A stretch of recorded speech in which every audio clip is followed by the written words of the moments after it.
शादी के बाद मेरा बेटा बदल गया है।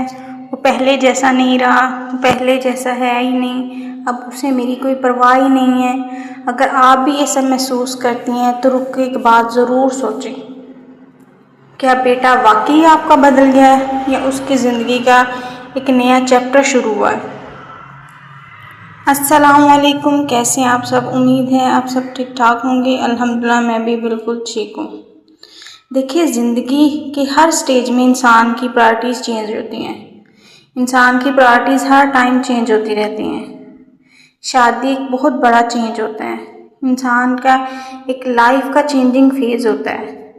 पहले बेटा सिर्फ आपका था, अब वो किसी और का हमसफ़र भी है, किसी और का शोहर भी है, किसी का मियाँ भी है, किसी का सहारा भी है वो अब, और किसी की जिम्मेदारी भी है। ये यहाँ से अक्सर गलत फहमियाँ शुरू होती हैं। माँ सोचती है बेटा दूर हो गया है, वो मेरे करीब नहीं रहा अब, और बेटा सोचता है माँ समझ नहीं रही। धीरे धीरे बातें कम हो जाती हैं, मोहब्बत कम नहीं होती लेकिन इजहार कम हो जाता है। अगर आप अपने बेटे को खोना नहीं चाहती तो आज से कुछ चीज़ें अपनी ज़िंदगी में ज़रूर लेके आएं। पहली बात, हक और मोहब्बत में फ़र्क करना सीखें। बेटा आपका है, ये हक है, लेकिन उसकी ज़िंदगी को कंट्रोल करना ये मोहब्बत नहीं है। वो आपका बेटा है, आपकी औलाद है, लेकिन उसे कंट्रोल नहीं करना आपने। मोहब्बत वो होती है जहाँ आप उसे खुश देखना चाहें, चाहे वो आपके तरीके से ना हो। दूसरी बात, उसकी बीवी को अपना दुश्मन ना माने। वो आपसे कुछ छीन नहीं लेके आई, वो आपके बेटे की ज़िंदगी संवारने आई है। वो आपकी बेटे की ज़िंदगी का भी एक हिस्सा है। उसको अपना दुश्मन मत बनाएं। अगर आप उसे अपना लेंगी तो आपका बेटा खुद ही आपके करीब हो जाएगा। अगर आप उसे प्यार मोहब्बत से रखेंगी तो वो भी आपसे प्यार मोहब्बत से रहेगी। आते ही उसे अपना दुश्मन नहीं बनाना आपने। हर बात पे टोकना नहीं है, हर बात पे तानाज़नी नहीं करनी। कहाँ जा रही हो, उसने ये क्यों कहा, ये क्यों काम कर रही हो, हमारे यहाँ तो ये रिवाज है, तुम्हारे तो ये रिवाज ही नहीं है, तुम ये कर ही नहीं सकती, हमारे तो इस तरह के तौर तरीके हैं, तुम्हें तो किसी ने कुछ सिखाया ही नहीं है, तुम्हें तो काम ही नहीं करना आता।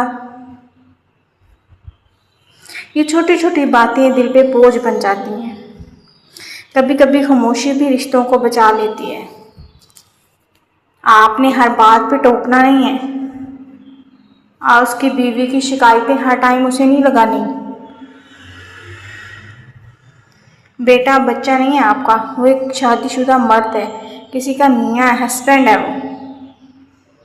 वो अब एक जिम्मेदार मर्द बन चुका है। उसे हर वक्त गाइड करने की बजाय ट्रस्ट करना सीखें, उस पर यकीन करें। जब आप उस पर यकीन करेंगी तो वो आपकी इज्जत और भी करेगा।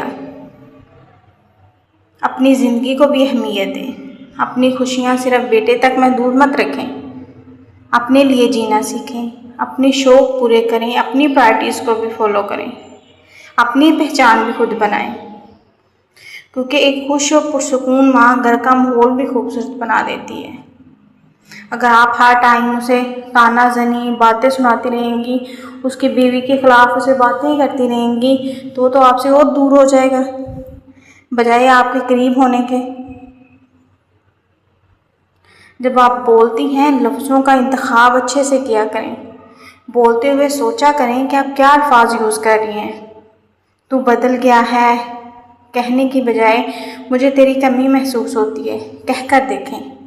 यकीन करें, सिर्फ अल्फाज बदलने से रिश्तों में मिठास आ जाती है। थोड़ा सा ज़िंदगी में चेंज लेके आएं। आपकी ज़िंदगी भी पुरसुकून रहेगी और उन दोनों की ज़िंदगी भी पुरसुकून रहेगी। सबसे ज़रूरी बात, बेटा मोहब्बत से जुदा होता है लेकिन रवैये से दूर हो जाता है। अगर आप उसे समझेंगी तो वो कभी आपसे दूर नहीं जाएगा। आप उसे समझने की कोशिश करें, लेकिन अगर आप उसे रोकने की कोशिश करेंगी तो वो आपके पास होते हुए भी दूर हो जाएगा। अपने बेटे को खोना नहीं, समझना सीखें। उसे कंट्रोल नहीं करें, सपोर्ट करें उसे। आपने उसे रोकना नहीं है, सहारा बनना है उसका। याद रखें, रिश्ते ज़ोर से नहीं चलते, नरमी से संभाले जाते हैं। उम्मीद है आपको आज की वीडियो पसंद आई होगी। इसे लाइक करें, शेयर करें, सब्सक्राइब करना मत भूलिएगा। अपना बहुत सारा ख्याल रखें, अपनों का बहुत सारा ख्याल रखें। मिलते हैं अपनी नेक्स्ट वीडियो में। अल्लाह हाफिज़।